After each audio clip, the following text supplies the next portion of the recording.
Welcome to the Fortcast. I'm Kevin Cape, and this is Citizens of Fortitude.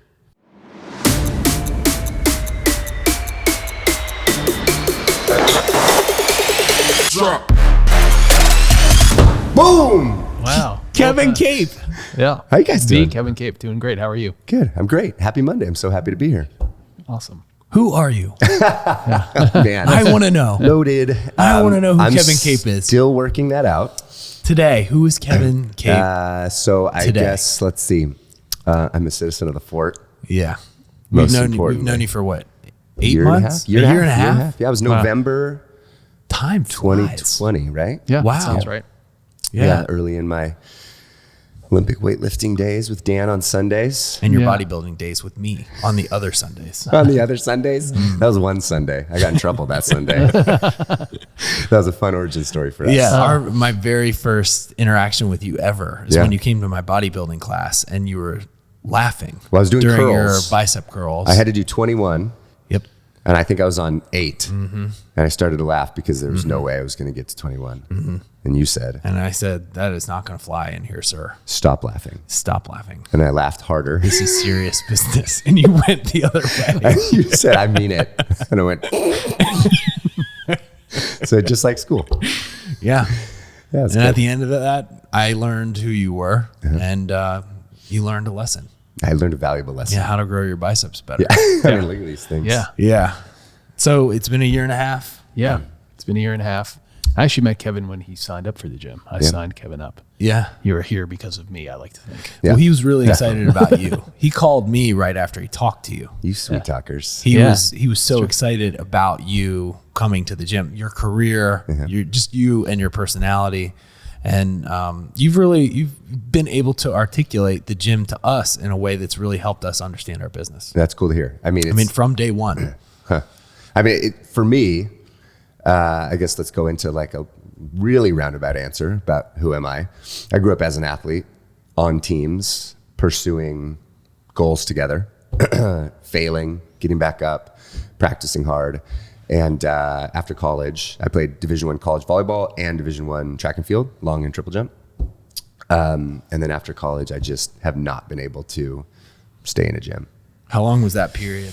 What'd you say? I was 22 all the way till 36. Wow. Yeah. Significant period of time there. Yep. And I'd gotten in, I went to Equinox for a little bit, Sure. and I did another couple of gyms in LA, but it just never really stuck for me. And then coming here, the sense of community and team and working hard together and having everyone's back, it just, I know we're not supposed to make this a Ford commercial, but gosh, I love this place.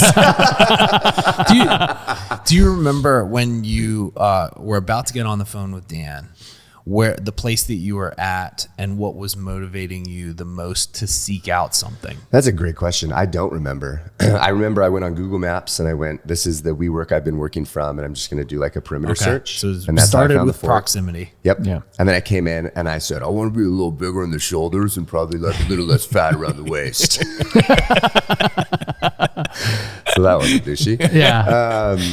But and we've talked about this plenty. And then you get to the point where you realize, those things are great, but they're not or they at least become no longer the primary drivers. Mm-hmm. And so I just, when it comes to the Ford, it's wonderful to be in a place where you belong with people who you admire. And I think it's a big part of who I am, right? When I talk a lot all the time about my expenses, my budget. Number 1 is rent, so I can stay in New York. Number 2 is the Ford. But honestly, it's just, we had a group that went skiing in Park City together. We all did high rocks together in this like vast center of the universe. Just people stacked on people, stacked on people. It's so easy to get lost and feel alone. And I haven't had that experience because I was lucky enough in the first 2 months. Here we are. Yeah. And you've got one of the coolest jobs on the planet. I think you're so. an executive leadership coach. Correct. Yep. What brought you into that world? Uh-huh. Like I'm assuming something happened between 22 and 36. Yep. Good Right? guess. Yeah. Where maybe your fitness wasn't on point, but you learned a thing or two about leadership. Yep. Man, I mean, I could go pretty far back. I'll start with this. So I was top 50 recruit in volleyball going into college. Long Beach State is consistently a top 5 school in Long Beach, California. I got recruited to play there. No scholarship though. My first year, I redshirted, which is where you get to practice, but you don't get to play in games, and you get another year of eligibility. And I didn't even get to play in practice. Like I was that low level compared to the rest of the team. And so a huge chunk of my identity just got lopped off. And near the end of the season, my coach recognized this and he recommended I go check out this student organization called the Student Athlete Advisory Council. It's like student government for student athletes specifically. So I went to the May meeting, which is the last meeting of the year. And it turned out it was elections. And people started to debate, and I can't resist a good debate. So I started throwing my opinions in the hat. And next thing you know, people were asking me to run for president of the organization. My first meeting. Whoa. I got elected. Yeah. Which is a bummer for like the seniors, the incoming seniors that had been in the organization for And you like were a 3 freshman years. at this point? Freshman, yeah. Wow. Okay. And so that's only relevant because then we get into the summer and we have to start planning the next year. And I went, I don't know what this organization does. Like, I don't know how to lead this organization because I've never seen it operate before. So I just went, okay, what's the point of this organization? And we started at the mission and we retooled it a little bit so that the executive team felt good about it. And then we just worked from the purpose out. Were you drawn to this type of stuff? Like, had you read books on organization and leadership? Like, Not- it not sounds quite like yet. it was kind of just innate. Yeah, not well. I mean, I think I have some natural, I don't know, orientations or dispositions that serve me well in a leadership capacity, but there was a lot I had to learn. The next big leap was probably when I was working at the YMCA, and I was dissatisfied with my supervisor. Really unhappy with him, and was sitting in, I had a close relationship with our HR director, and I was sitting in her office complaining probably for another like 6th straight week, and she was sick of it. And she goes, hey, take a look at that book up on the shelf. I think you'd like it. And it was Stephen Covey's 7 Habits of Highly Effective People. And I read that book, and it just shifted my perspective on personal responsibility and saying I can create the life that I want for myself, and I need to stop blaming external circumstances. But the fundamentals in that book are an incredible foundation for any career or interest in leadership. Yeah. And so I was always pushing for company culture initiatives. I did that at the YMCA. We started. And what did you do at the YMCA? A lot of different things. I was so I started out. I did so much involvement stuff in college that by the time I graduated, I just wanted to go, like, just chill. So I worked at this kids camp. I worked like 12-hour days. You lived on camp. You made $35 a day. They fed you and housed you. It was awesome. I loved it. And then after the summer season was over, I was asked to stay on as off-season staff, and I hated it because there's nobody there. It's desolate. Right. And I'm such an extrovert, and I had to learn a lot of lessons. And this is a part of my leadership journey. I had to learn a lot of lessons about the fact that I only liked me if I was being validated from the outside in. And so that kind of triggered me to realize you need to love you for you. Like, you've got to be okay alone and not call that lonely. And ultimately, you got to like yourself without someone affirming you all the time. So that actually was a big part of my leadership journey. And that's a huge part of anybody's leadership journey. Yeah. Right? That's kind of like step one. If you can't be good with yourself, Yep. you won't be able to see a vision for yourself, and you won't be able to bring anybody else along with you on the way. Well, and if you're always evaluating your performance from an external scoreboard, outside in, what other people think of you versus inside out, you're never true to yourself. You're never actually going to be happy, and no one's going to follow you because you're not actually leading. Right. You have to be creating your own thing. You're still following, to right? lead. Yeah, exactly. If it's an external scoreboard. Yeah, exactly. In some way. Exactly. And so I did that. I ran after-school programs. I got promoted into a job I had no business doing, overseeing 6 after-school sites. I had never worked in after-school. That was kind of a theme of my career. I'd end up in roles that I just had no business doing. And then I did some marketing. I built the website for the camp. So just developing skills. From there, I was giving a toast. It was a best man's toast at a wedding, even though I wasn't the best man, which has happened to me twice.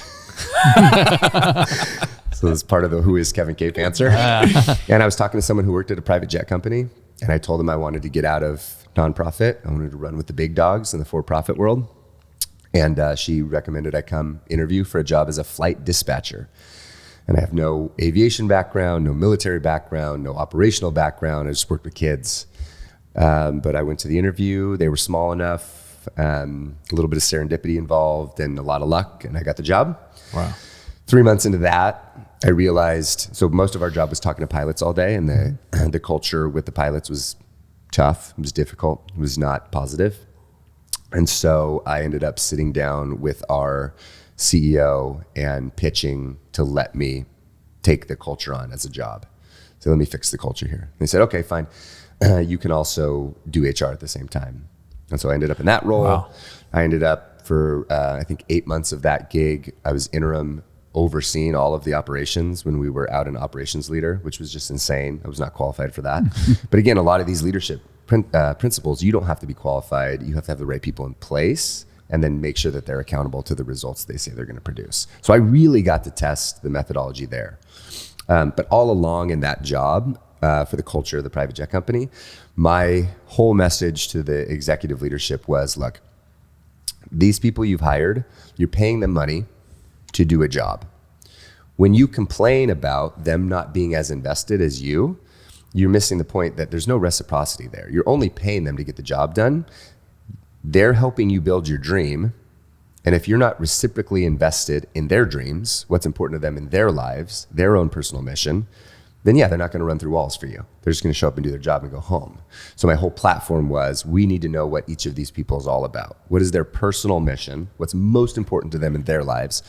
And let's serve that so that they'll turn around and serve the company at the same level. Wow, that's fascinating. So did you go through and like talk to each of the pilots and find out what their personal missions were, what was important to them individually? Well, so with the pilots, we actually brought them in to develop the values of the whole company. It was pretty fun. Whoa. So they were the ones, not necessarily the corporate leadership, that was defining the values of the company. Yeah, largely just on numbers alone. We brought everyone in, but everyone had a voice in the process. It was pretty cool. It was pretty cool.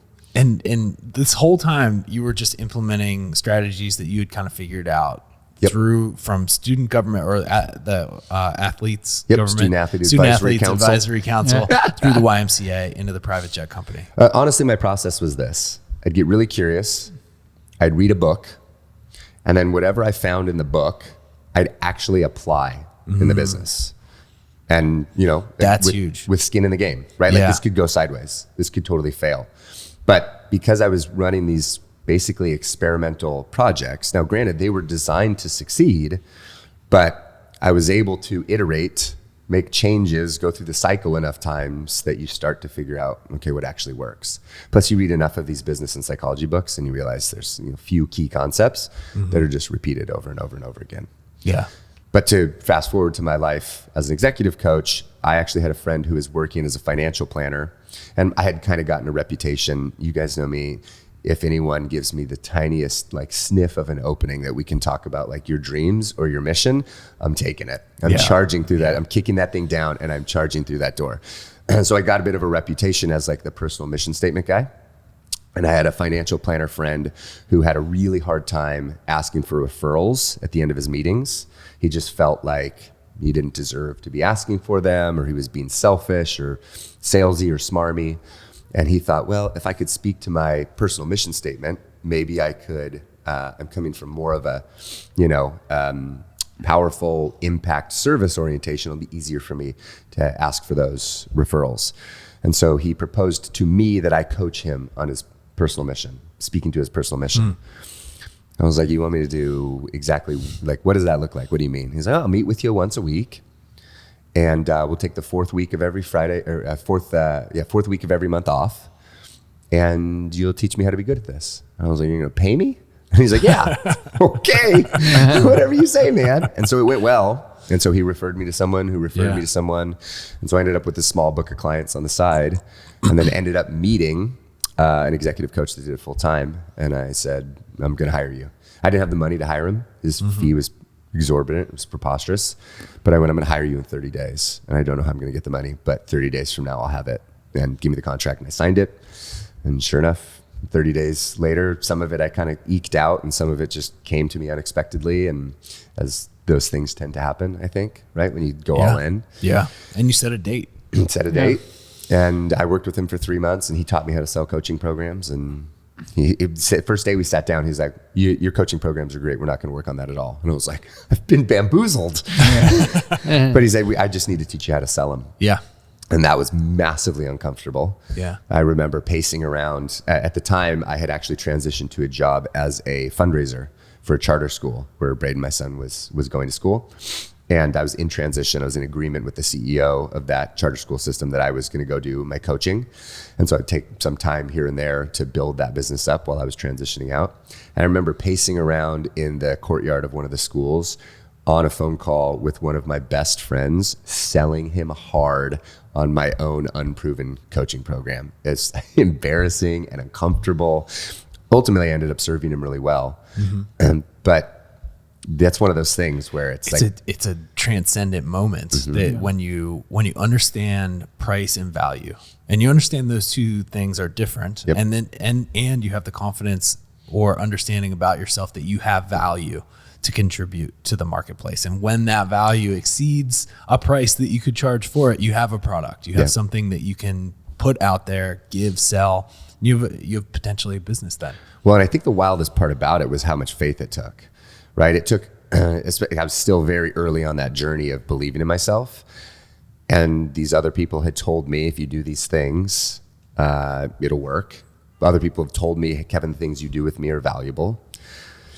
I didn't really believe it all the way. And I had no proof that these sales tactics would work or building this business would work, but it felt true in me. And so I just had to go for it.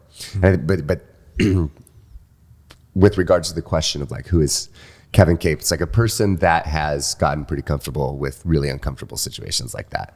And I think that's a big part of leadership, right? Like if you've never started a business, it's pretty hard to imagine what the discomfort of starting a business. It's not just a lot of work. Yeah. There's so many things you don't know. Yeah. And it's most of the work is stuff that you have no idea exists. Yep. Right. And things that you are, and it's kind of embarrassing, right? Like I had to call up all my friends and it's like Cutco knives. I don't know if you have it out here on the East Coast. Do you have Cutco knives? I know what you're talking about. The door-to-door knife selling. Yeah. And you start with your family. Yep. Yeah. So it's like that, but it was an executive coaching business. Yeah. From humble beginnings. Yeah. Well, it's funny. Most people who start a business, and we're no exceptions to this, like you know the product really well, and you think, well, I have a really good product, so I'm going to have a good business, and then it's all that stuff that like kind of layers on top of that really shows whether or not you could be a good business person or not. But the sales in particular, like you went through. I mean, Kyle and I went through that as well. Yep. It's like, well, we have this great gym, like people who want to be here will be here and that's it. Yep. But it doesn't work that way. Well, our sales conversation is such a good example because I love sales. I love a good hard sell. I've come to respect and admire it so much. There's this guy named Bo who walks around the Lower East Side on party nights, Friday and Saturday nights, with tasers and pepper spray because you can't mail order those things into New York, and sells them to people down there to stay safe. Yeah. And he's like one of my favorite entrepreneurs. I just love this guy. What an awesome business. Brilliant. He saw the opportunity and he grinds, Yeah. So point is, I love that stuff. And I remember in our sales conversation, Dan, you saying to me, we really believe in consistency, and we think, if you get here multiple times a week and you continue to, I was like, this guy just wants my money. I think that we're so ingrained against sales. Oh yeah. That even I was like skeptical. Now, it wasn't long before I was like, actually, I'm going to need 6 sessions a week. But yeah, it's an interesting challenge because we have so many broken money beliefs in our society and like self-worth beliefs. And so quite a journey. But now I'm at a point where I just really love doing my business. I love helping people get clear on the future they want to create, get clear on how they're going to create it, seeing the transformation happening, knowing when I'm working with someone who's like really got special potential, telling those people that, right? That it's a good time. I feel like it's a really good time just in the economy and in our period of time for leadership, because I don't think it's always been the case where leadership was taught or leadership was an action. For a really long time, I think leadership was a quality or a trait. Yep. Right. But now there's seemingly an industry. There's clearly an industry. Yeah. God. Yeah. To teach people leadership. Yep. And I think that's a new concept, unless, for a lot of like people like us, we work with you, business owners, but like for everyday people, I think that's a new concept, and maybe not like, thought of around the dinner table in the same way that it would be for like a business owner. Well, historically we have these very hierarchical, militaristic organizations. Yeah. You just do what the person above you tells you to do.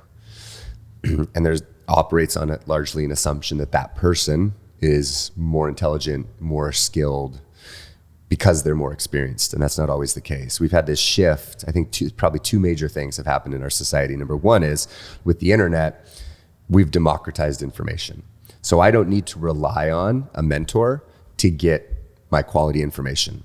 I can just go find answers for myself. Right? The world was different then, where you had to rely on that mentor. That's the person you were riding their coattails, and as they got promoted, you wanted to go with them because you learned from them, and that's how you got better. Right. Now you can just get better on your own. Right? You were talking about you were doing Robin's masterclass. Yeah. That's like what, like the whole thing is like $299 a year. Yeah, less. I think $189 a year. And it's all these brilliant people, the best people in everything. That's insane. Yeah. And so that's one way that I think the world has changed, and we're taking a different approach to leadership, right? Where leadership was largely experience, charisma, the Midas touch. Now we go, okay, so this is a thing that you can piece together and figure out on your own. Like a curriculum. Like this can be taught. Yep. So it's democratized that a little bit. What was the second point?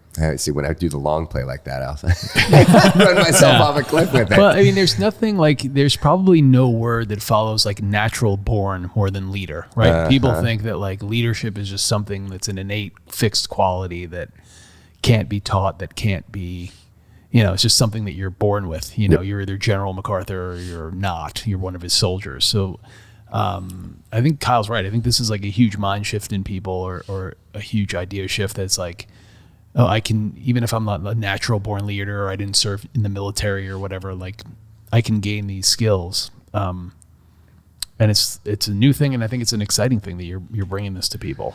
Well, it's been an interesting tension for me, because people tend to naturally want to follow me because I am fairly charismatic. Can you like do a ding sound when I look at the camera like that? We'll work on it. We'll put a little glint in your eye too. Freddie can do it. He can make it happen. But I came to realize that was all bullshit. Right? Those reasons that people wanted to follow me were a function of it feels good in the moment, but without some really clear skills, execution, discipline, we weren't going to win together. We had a great time. They liked me. I could boost my ego. It made them feel safe in the near term. But I really had to kind of work out, wow, there are a lot of traits, skills, activities, behaviors, disciplines I don't have that are holding me back, holding my team back, holding these individual humans back in their development. I need to develop these things. And so I've had a kind of a greasy wheel, right? Like low friction because of my personality, and I get on with people really well. But it's been an interesting tension developing. Look, I want to do this with integrity. I want to do this in a way that really works with real staying power that's sustainable. And so it's been a long journey of doing that. And I love it. It's been painful and uncomfortable at times, but at other times, and I remember what the second point was, is when you go back to the psychology of it, we're learning so much about how we operate. And most of it flies in the face of our egos. Really difficult to, just watch any of the like major news networks and the way that things like confirmation bias are at play, right? Like we're throwing out any information that disconfirms our belief and just looking for anything that already confirms or confirms what we already believe. Right. That's one in a slew of psychological biases that are at play that we don't want to admit to. But if we're willing to go, okay, we're not as autonomous as we'd like to think we are. Right? We're actually much more at the mercy of our environment than our ego wants to believe. That's the other shift in leadership, is we can go, okay, then what's the reality here? How do we need to approach this so that we create environments that allow us to succeed and catch our blind spots? Yeah. So I mean, leadership is such an ideology for most people. What, for you when you're working with people, like, let's make it a little like tangible. Like, what outcomes are you looking for people? Like, okay, I'm coming to Kevin. I'm going to learn about leadership. Sure, maybe I'll be a better leader and do a little bit better when I stand up in meetings or have a more of a mission or a vision for my business. But what are you looking to accomplish for people who come to you and want you to help them be better leaders in their business or their lives or their homes or wherever they're coming to you? Yeah, absolutely. So one of my favorite stories, I had a client who was running a conference, like a kickoff conference for their business. It was a multi-level marketing company, right? So it's similar to the Cutco knives we were talking about earlier, but it's for CBD products. Mm-hmm. And so they wanted to run this kickoff seminar for all of their founding leaders. And so we did the visioning process that we use at Mirror and Cape Coaching, which is we tell a story in narrative format about a point in the future that describes in detail what we'd like to achieve and why it matters. So basically we had this sheet that said, it was like August 6th. We're all sitting in the living room of the Airbnb. We're debriefing the weekend that we just had with our founding leaders, and we're amazed at how successful it went. And then it goes on to tell line by line, this leader said this, and this person had this experience. And so I did this with this client, and the head of sales who was responsible for the visioning of that specific event went to read the story so that we could evaluate, okay, did we achieve it? So this is after the conference is over. We actually sit down in that setting that we described. Oh, wow. And she handed it to me and started crying.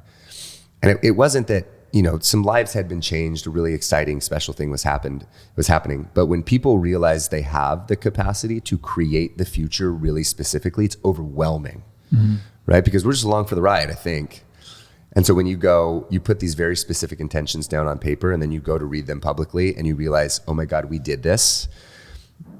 It messes with people. Sure. And so the most simple, tangible description I could give is, I'm going to help you write a story 6 months in the future of what you want your life to look like. Success in your business, the way you spent your time during the course of your week, which is important. I'll come back to that in a second. And then we're just going to go create it. And there are other pieces like, we work on what are your vision, mission, and values so that you know why that stuff is important. We work on who's responsible for what pieces so that we know who has ownership of what and who needs to not worry about other things. On getting there, we figure out what our cadence of accountability is. So when are we meeting? What are we talking about? How often? What do we do if we fall behind? And then we put like a learning structure in place as well. But the main thing is, imagine every 6 months you write a story about the life that you want that you don't have yet. And then 6 months later, you have that story as your life. And then you just do that every 6 months. I mean, it's a wonderful way to live. It's crazy. And I think speaking for both of us, the more specific we get in our targets, both personally and professionally, the more likely we actually hit them. And it is extremely powerful experience when you realize that you have the potential to create a future for yourself just based on setting a very clear intention and then setting your behavior patterns and accountability to follow through on it. Yep. So it sounds not that complicated. It's super hard to do, but extremely powerful. Yeah, I equate it to like a sports underdog movie. Yeah.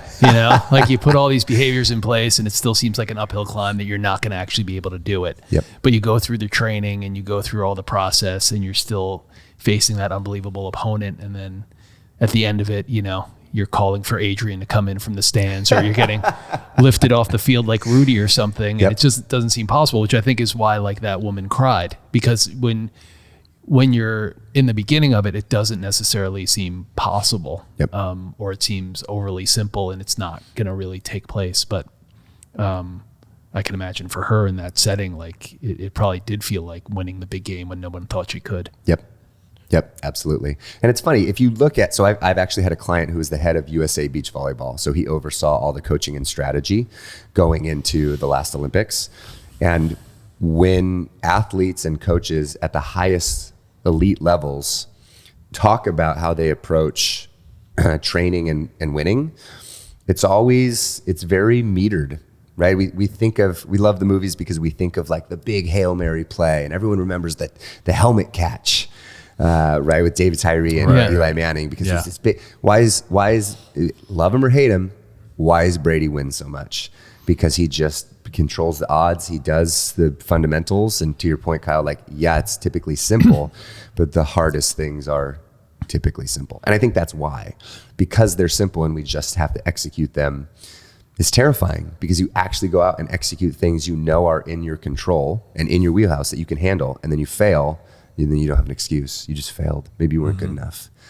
Right. But when you take on the responsibility that you can set targets and hit them, it opens up the whole world to you. And maybe that's more responsibility than you would like to have in your life. Yeah. And we have a weird fear of being that powerful. I am. Yeah. I'm terrified of it. Same. And like all my clients too. I can't. And where does that come from? Like, why should we be, maybe it's, I enjoy the game too. So much. It kind of feels like when you think about things like that, you'd run out of games to play. That like you honestly take on, I can achieve anything. I don't know how Elon Musk does it. Like, isn't he terrified he's going to run out of things? He's like the one who's not. Yeah. He doesn't seem to be. But he's doing the biggest things. Yeah. Kyle and I used to had a business coach, and one of his tenets was like, do the boring work. Yep. Like, he's just like, you just have to do the boring work over and over and over again. If it's working, it's going to get boring, and then you just have to keep doing it. Well, an interesting pattern I observe with my clients is when they feel like they're failing and just grinding out drudgery and like, this doesn't, I don't know, I'm not in flow. We typically look back on those periods, and they were periods of explosive productivity and growth. Yeah. And it's when most people quit. Yeah. And if clients are coming in and like, I feel great, this is amazing. Now all of a sudden my sniff test is on high alert. I'm going, oh geez, great. What are we missing? Right. If you're that comfortable, if you're vibing that high, especially in the middle of a program, oh boy, I got to root something out, because you're either unaware of it or you're not telling me about it. And we're not going to let that sideline us. So what is something that your everyday person could do to establish leadership in their day and in their life? I think number one is just have the courage to write down results that you want as specifically as possible. Just so if I have a client that says, well, we want 12 million in revenue this year, when they write the story, I make them write $12,422, because it just feels more real. So everything you can do to make that target feel more real. Yeah. And then don't lose it. Don't put it in a notebook somewhere. There's a lot of theories on, do you tell people your goals? Do you not tell people your goals? I think it depends on how you tell people your goals, but if you have someone who's going to help keep you accountable, even if it's just your partner or a close friend of yours, your spouse, your kid, depending on obviously on their age, your 4-year-old will probably forget as well. But there's something to be said about feeling, accountable to your kid. The hard part is sticking with that and not forgetting that you said it, because it's much more comfortable to just forget and walk away. But be really clear about the thing that you want in the future. And then I think the second half of that, 1B, my Instagram handle is Listen for the Mustn'ts. It's based on a Shel Silverstein poem, which is actually Listen to the Mustn'ts, but it's a play intentionally, that you got to list, like there's all these like mustn'ts. Oh, you mustn't do that. No, that's folly. That's not wise. But I think most of what really lights us up, like really fills our cup, is pretty simple and often modest and unique to us. And other people might think it's weird or unimportant, and it doesn't achieve status of any kind. But those things that are just feel resonant and true and genuine inside of you, that the things that you mustn't pursue, that's not, those are the things that are actually going to fulfill us. Going back to the psychology, we really have a terrible time predicting what's going to make us happy. I'm telling you, those weird things that you're like, no, that's a weird thing to want. That's not a weird thing to want. The weirder it is to want, the better. So not just write down those goals, but or those results. Really listen to your inner scoreboard. And it's cheesy as it is, like, listen to your heart. Right. But it's real, if it's outside in, and if it's about how someone else will perceive you or perceive that accomplishment, it's not going to fill you up. But if it's just a thing that's important to you, feels resonant for you, then it has a much higher chance of fulfilling you. Nice. It's a big thing that you've worked with us a lot. Like, identify what is winning. Yeah. Like, what is success? It's a long journey. It's a weird thing to, and something I've listened to one of our mentors say before. Wanting something is deciding to be unhappy until you get it, right? But identify the things that are winning in your life, the things that you actually want and that are worth being dissatisfied or creating angst in your life until you achieve them, but make them very clear so that you know when you hit them. Yeah, and you're also going to have angst anyway. Yeah. So you might as well apply it. It's part of life. Yeah, to the outcome that you want. Well, we already decided that, like, if you're feeling satisfied, like when people walk into these meetings feeling satisfied, like that's like kind of always a sign of trouble. Yep. Like dissatisfaction is just part of the human experience, which is part of what drives us forward. Yep. But like, how can you harness that for good rather than allowing it to stymie you or depress you or put you in a bad state? Yep. Yep. And it's a balance, right? I think we do as a culture tend to fetishize dissatisfaction or the grind a little too much. I think it's important to enjoy it along the way as well.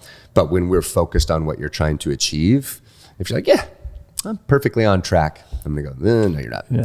I can almost guarantee you based on that you're not. And I want you to then go home to your family or your apartment, your home, whatever it is that fills you up outside of your work, and enjoy that along the way while you're grinding, right? But in the context of those results you're trying to pursue, it should be pretty uncomfortable. You should feel like a failure all the way until you get there, unfortunately. Sure. I mean, it's true, but it shouldn't, like, to your point, it shouldn't feel like drudgery. You know, like it should be exciting that you get to work on these things, even if they do make you uncomfortable, because ultimately your other option is like, well, I'm not working on these things and I'm still uncomfortable or unhappy. So, at the end of it, at least you're pushing in the right direction, even if those things make you uncomfortable or difficult in the moment. Yeah. The number of times I speak to someone, and this is normally outside of the context of the business, it's just I'm chopping it up with someone. They'll complain about something and I'll say, oh, what don't you like about that? What do you want it to look like? And we'll get around to the thing that they really want to pursue. And it always just comes down to a decision. It's always right there. It's always an option. Sometimes it's a little more insurmountable. It's I have to quit my job. I have to risk it all and do all this. But for the most part, having that thing that you pursue, you can be excited about. The grit, not so much, but like the end product is exciting to you. Most people have that. I think if you're listening to this podcast right now, you know what yours is, and you haven't pursued it. And I want you to listen for the mustn'ts. Like, you're not pursuing that because you believe for some crazy reason, and I can't figure it out either. We all do it. You mustn't do that, right? That's too far out of the ordinary. But most of the times, the gap between what you're talking about and actually having a pursuit that feels that way is just a choice. And why we think we can't make that choice, I mean, there's a million different reasons, but it's just a choice. And you can make a different choice. You can make a different choice and your whole life transforms. God, that's cheesy, but I swear to God, it works. It's great. And it's a great thing to end on. Alrighty. Just really, really appreciate you coming, talking to us, sharing your experience in life and leadership with us, and for being such a big member of the gym. In the last 18 months, you've really embedded yourself in the community, in the walls, in the space, and we're forever thankful. Well, I appreciate you having me here. I appreciate you building this place. My philosophy all along has been I'm going to get out more than what I put in, and so I just keep putting in, and I keep getting more out. It's a great strategy, and it's special that you've created a place where that's true. And I really appreciate that. Awesome, man. Awesome. Thanks, Kevin. Thanks, y'all. Well, yeah. I'm Kyle. I'm Dan. And we're from the Fort in New York City, and we take this seriously. And we do what works. See you in the next episode. Yep.